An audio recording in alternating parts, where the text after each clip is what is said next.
So I'm honored to be here with a couple from Philippines. And let's start off with a short introduction. Tell me your background a little bit, where you come from, your names. My name is Delfred, and this is our daughter Zion Amber, and yep, my wife Hannah, and we are missionaries from the Philippines.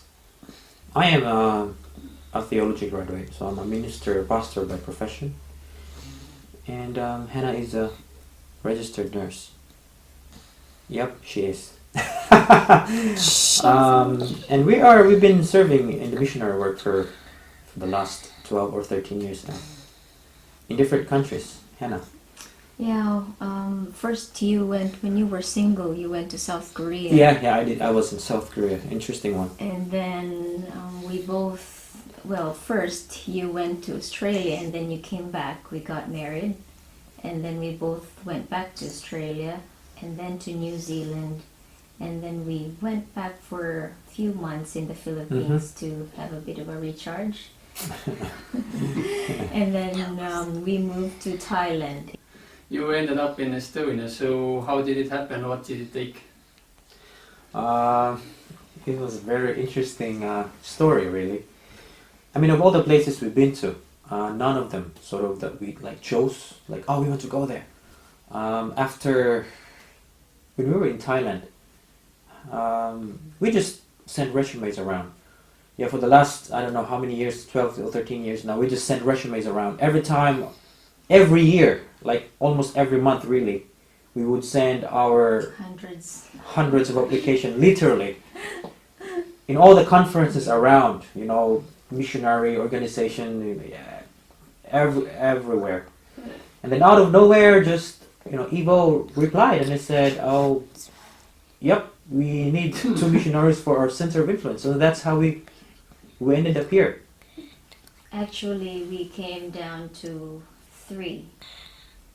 3 conferences were interested in us. And then it became 2. And then we prayed for really, really hard for those 2, conferences. And then, we're here. Yeah, God chose us to be here. Yeah. Alright. I also heard you have stories with the visa and stuff. You had?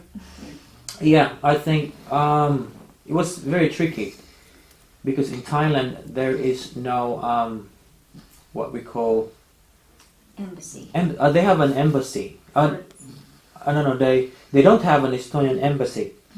So we have to go to Japan to process, the Estonian temporary working visa, something like that. So we had to take a Japanese visa, and then we had to go there, and we thought, no, there is no way. I mean, our European visa is a tricky one, but it ended up just, this is the quickest visa ever. Less than 24 hours it was approved. Okay. So that's how fast and quick it is. It But Japan is a leap of faith for us because, the Japanese personnel in the embassy, they don't know what visa to give us, and it's like they're not sure what it is and who we are and what missionary is. So we're like, okay. So we're not really sure if we can get the visa to Japan. But then, 2 weeks after many phone calls and interviews from the embassy of Japan, because they're really very suspicious and they don't know what to do. Okay. We made it. It was actually a miracle. It was a miracle how we got our visa. Yeah. So Estonia, what do you think about our country? I like that question. I think we like that question. We were blown away. It is beautiful. We're not just saying it. It's amazing. Pastor Janus fetches. Sorry, Janus. Yep, I'm working with my Estonian A1 level. We finished A1, by the way. So we drove from the airport, to the main center, and we were like, "Wow, look at this building! It's amazing." It was 9 o'clock at night. Yeah. And then the next day we went to the old town. Wow, I mean, are you serious? This place is amazing. It's beautiful. Even Zion I enjoyed. was really tempted to touch the cobblestones. Like, are they real or is someone just, cut it out but they're real. So it's really nice. It is a beautiful country. And we came at the right time, Mhm. December. So the old town is filled with, the big tree and the market Yeah, that's true. and the music. Hmm. So yeah. It's We were just little kids, like in Disneyland or something. Oh, look at this, look at that. Oh, how beautiful it is. I mean, I don't know, we were just blown away. It was amazing. But has it changed? Not yet, not yet, Not yet. not yet. I don't want it to change, but up to this day, we are still like, we still love it. We still love it. Every time we go to the old town, in fact, when you're riding the tram, we sometimes like, do you want to go to the old town for a bit? Because every time you go there, I mean, you'll be recharged. Sort of, there's joy in your hearts and in your heart that you feel. So it's a nice place, and yeah. I mean, for me, it has changed in a good way, though. It's not really, bad way. Because when we came, we didn't notice, sorry, Estonians would say, oh, this is quite dark and, it's gloomy, it's winter, Yeah, we have a long winter, blah, blah, blah. And then, no, because we were so excited. Mm-hmm. And then this time, the 2nd December that we're here in Estonia, and then we noticed that it's quite dark and it's wet sometimes. But we still don't, we don't care actually. But you're still taking more vitamin D, are you? Yeah, for the first time ever. Never in our lives. Oh. Not even once. I mean... I never believed it. Yeah. Until I took one Mm-hmm. and for the whole week, and then I noticed, okay, yeah, I'm happy now. We were in the tram once, and we were just looking at each other, not talking to each other. I mean, like for a few minutes, and I looked at Hannah, and I said, "What's going on with us?" We're very quiet, and then there's this feeling inside of like you wanna cry, you're sad. It seems that someone died, yet no one died, and I think this is what they call like a depressing feeling about the weather. And so we took vitamin D. Last month, I noticed that I kept looking at the window for no reason at all, and I feel so sad. And then after 5 minutes, I was like, that moment, that feeling when you were awakened by a sleep, like, oh, what's wrong? Why am I looking at the window? And it happened for several days. Mm-hmm. And then I said, I think we better take medicine. Yeah. I think we need vitamin D. And it helps. It It helps a lot. Mm-hmm. Now I don't look at the window for no reason. So you came here to work as missionaries, Yes. and what are the steps that you started taking when you arrived here, and how has it been so far?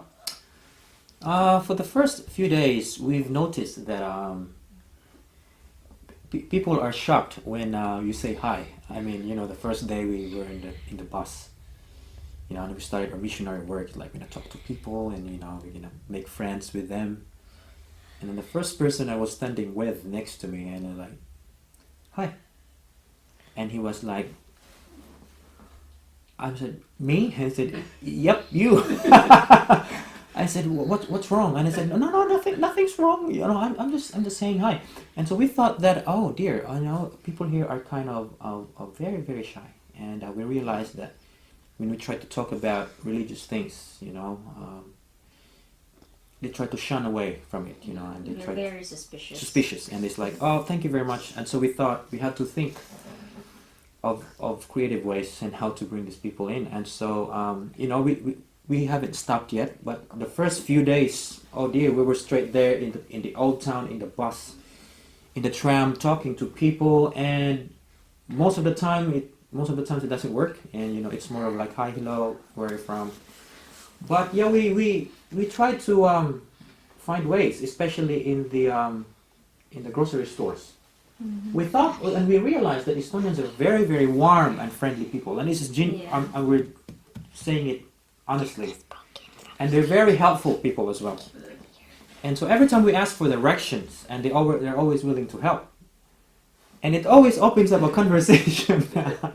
And they say, excuse me, do you know where the Asian soy sauce or the vinegar is? And they're like, tule.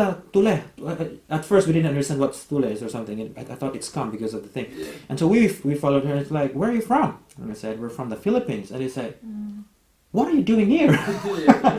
And so it opens up the conversation. And so even after like a few months, even if we know where to go, where to buy the soy sauce, we still ask. Excuse me, do you know where Viru Keskus is? Like just behind you. Yeah. But it opens up a conversation, and we get a lot of contacts now. I mean, now that we have flyers with us all the time, like I have mine in my bag and he's got yours all the time in the pockets. Flyers from the Terve. Yeah.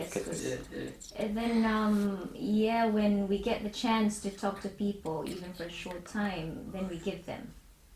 Like, this is our community. And I would always say that they're happy to receive it, and they're a bit more curious. Yeah. Like, oh, so you have a massage. Oh, yeah, we do. And we have other programs. And if you have kids, then you can come. We have programs for them as well. Yeah.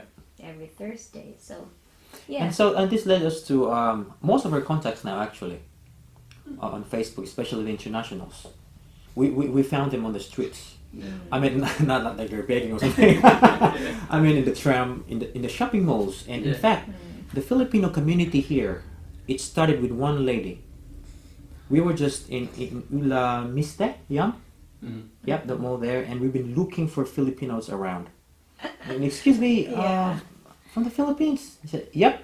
And so from her, she led us to another Filipino, and right now we have this organized Filipino community, which is like more than 50 in Estonia. In Estonia, working as ITs, or married to Estonians, or they are chefs in fancy hotels here.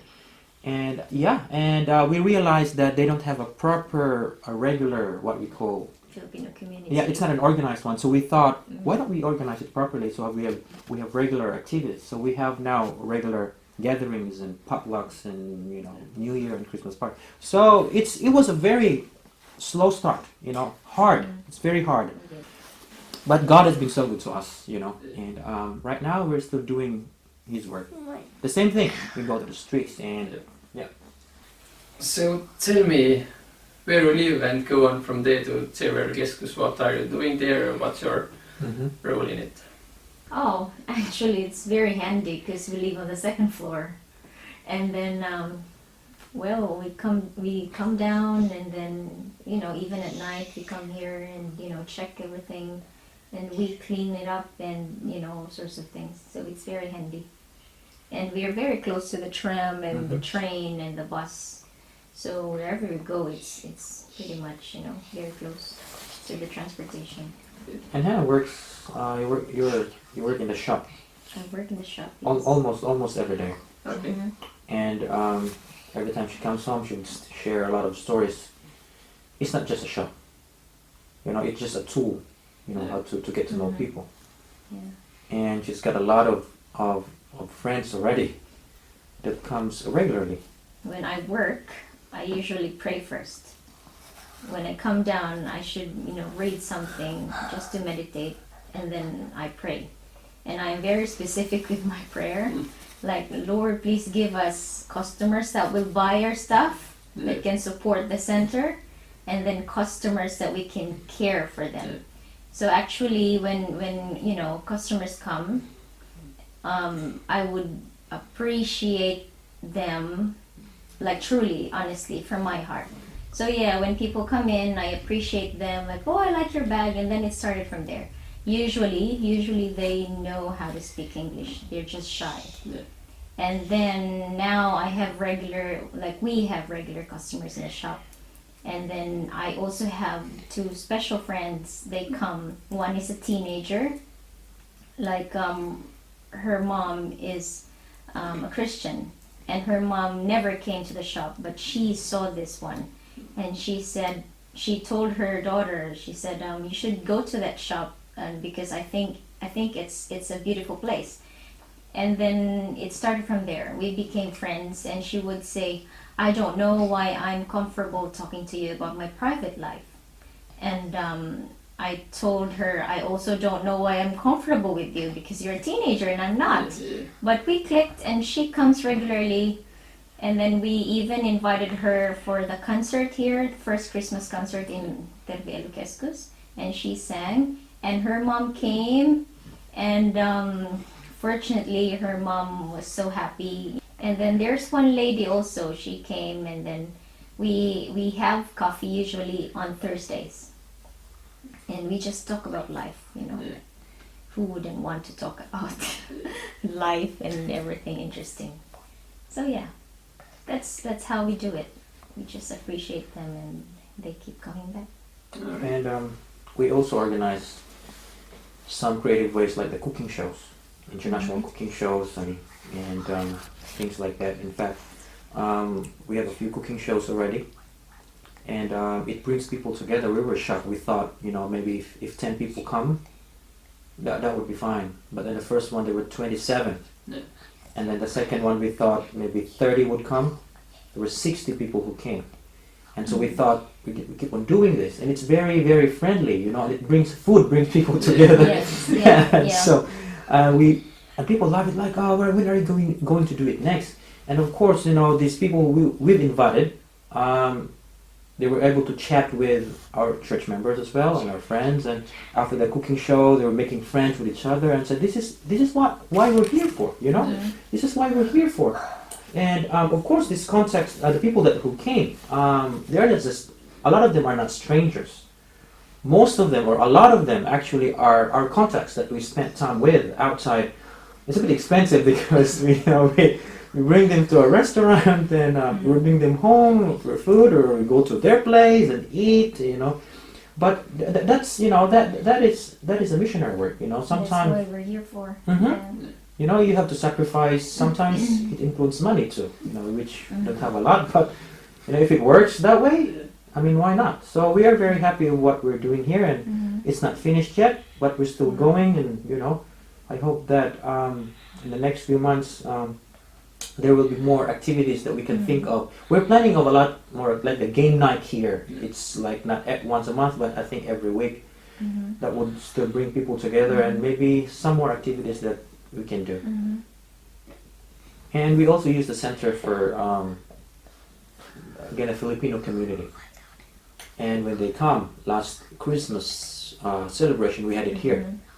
Oh dear, there were like 40 something people with their husbands and kids, Estonian husbands, and friends too. And so they were able to ask, what's going on here? What's this room for? And said, this is for the physiotherapy, this is for the counseling, that's for the shop. And they went to the shop and buy a lot. And then it's like, so what do you do here? What is this place here for? What's the reason why you? So this Terve Lucescus has been a great tool to reach out to people in many ways, because it's non-aggressive. Yeah. It's cooking show, it's party or game, whatever. It's just so they like to come, and it's a great opportunity. So tell me more about your plans with the international community in here. When we came here, Hannah and I, at first we weren't actually planning of doing an international community or international church, to be exact. But as we went along, even now as we go along, every Saturday, and then we realized that our international group is growing. Our English Sabbath school is growing, and even young people, Estonians, love to go there. And people from different walks of life, from different nationalities, students, people who are working here, and although some of them don't come regularly, but if all of them will come, we have a very good group. And so we thought. And then we look at Laura and some other people, it's like, oh, who's going to translate to them? And I could see them, like getting stressed, because it's not easy to translate, and to interpret things what these people are saying on the stage. And so we thought, why don't we start an international community? And so we have this international English small group aside from the English Sabbath school, and so it's growing. And we had a successful first international worship. Last Saturday there were like 15 to 16 people, and so it was a good start for us. And hope one day Hannah and I and Zion and together with the international group, we could have an established, active, growing English. Yeah, we call it English church probably because So yeah, I hope with the grace of God that it will be successful. So that's one of our aims as missionaries here to finally have a separate English group. Yeah. So let's move on with your dreams, goals, hopes for being in Estonia, and what are your plans staying in here? How long will you be here, and so on. When it comes to the question how long, for the last 12 or 13 years, we don't know. Really, in the missionary work, you never know. I hope that we know. And so now we are given another year of opportunity to work in this country, which is amazing because we realize that this country has a lot of potential. We know that there's a lot of people there, out here, wherever they are at home, in the malls, in the bus, and everyone that just waiting for someone to tell them, about Jesus and about the truth. We made a separate Facebook page for these people, so that we can add them, to a separate Facebook, not in a regular Facebook, because sometimes, our friends or us, we post the very heavy religious stuff, and it's like, oh, who are these people?